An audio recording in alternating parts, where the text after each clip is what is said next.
বাংলাদেশ থেকে এক ভয়াবহ বার্তা দিয়েছে ভারতের জন্য। ভারতের ঘুম হারাম হয়ে গেছে এতেই। চোখে মুখে অন্ধকার দেখছে ভারতের কসাই মোদী নরেন্দ্র মোদী সরকার। পাকিস্তানকে রক্ষা করতে ভারতের উত্তর ও পূর্বের 7 রাজ্য দখলের হুঁশিয়ারি বাংলাদেশের। এ নিয়ে জানিয়ে দিব বিস্তারিত সংবাদে।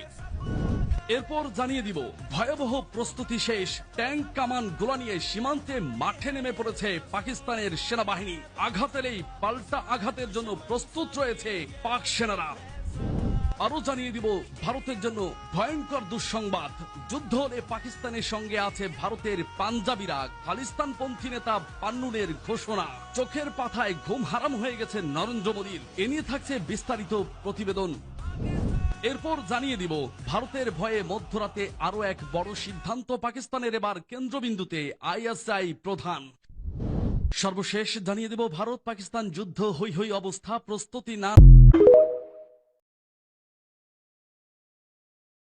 ডক্টর ইউনুসে গ্যাসের বোতলের রেট দিছে 690 টাকা। আর এই ব্যবসায়িক রক্ত চুষার দল তোরারে কইতাছি, তোরা সেন্টিগ্রেড করিয়া পরে একটা গ্যাসের বোতলের মূল্য রাখতাছস 1500 1550। তোরা সেন্টিগ্রেড আমি জুতা দেবারিয়ে ভাঙবাম।